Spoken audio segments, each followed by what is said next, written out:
Hi, I'm Mary Lucero, the Ghetto Chef from Phoenix, Arizona. I've got a website, GhettoLifestyle.com. I'm here to introduce you to all my cooking that I do for the holidays and everything else. I'm really old school. I've done this cooking now, this Thanksgiving dinner, the same way, though I've mastered it from my grandmother for almost 40 years.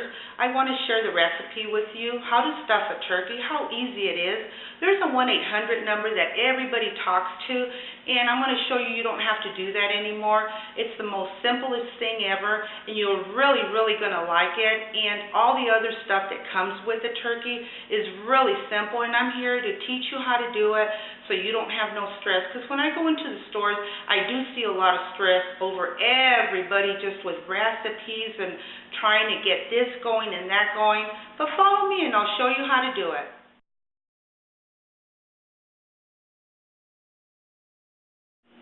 We're here to start stuffing the turkey now. And before you stuff the turkey and it's frozen, let it thaw out for a day. There's a white bag in there with gizzards and heart, and I believe it's the liver. Boil that because you're going to use your broth. After you boil that, let it sit. Then you come over and you make your hamburger meat, your sausage, olives, green onion, and celery. You cook all that together. Once that is cooked, you want to transfer it over with breadcrumbs or bread cubes because that's going to be your stuffing.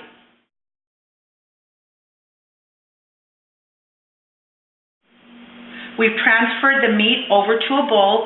We are now going to put the stuffing in here. Stir it, give it a little toss. And once you finish tossing it, make sure you get it all nice and mixed together. Pour a little bit of your broth in there because that's going to soften a lot of your bread. And you just keep stirring. Needs a little bit more broth, as you can still hear the little crunchies in the bread. And once that's done, stuff your turkey. We're going to start stuffing the turkey now. You've got your front part and your back part. This is the way I do it. You just get it with your hand and start sticking it in there and press it. You got to press it as you go because it's going to fill up this cavity right here. And then we're going to sew it. Once you finish stuffing this side and you've sewed it, you make a knot in it. And it's just simple thread. Make sure it's thick thread though. And just a regular needle, and this side is done. You cut it. Now you turn it over. And as you see, I've got a big old stuffing on this side. Once it browns, this side's going to look so beautiful. Now we put the rest of the stuffing on this side and sew it. Okay, we finished stuffing the other side, and also this is the part you want to bring up, and you stick your needle in there and you start threading it through so you can get it all closed up. It doesn't really have to be closed up because it's going to expand when it starts cooking. But it's just so simple to do, and you're really going to enjoy this once you get going. We've done this, like I said, my grandmother was a professional at this, and I have mastered this recipe. And that's all you do. Make another knot, and we're ready to baste it. Once you finish stuffing your turkey, you get your foil pan, and you use heavy-duty foil. And I always say I make a cross. I always make a cross. It's not a cross, but I call it a cross. You get your turkey, which is always like pretty heavy. Put it in there like that. You melt a cube of butter. Spread it over the top. You just finished putting the melted butter on there. Once you finish that, you put your garlic powder and your salt, sprinkle it, and you cover it. Like I said, it's almost like in a cross, and you cover it real good. Stick it in the oven for almost 3 hours. There's a lot of the turkeys that have a little red mark in there, and it'll show you when your turkey's done. It pops out, and that works pretty good.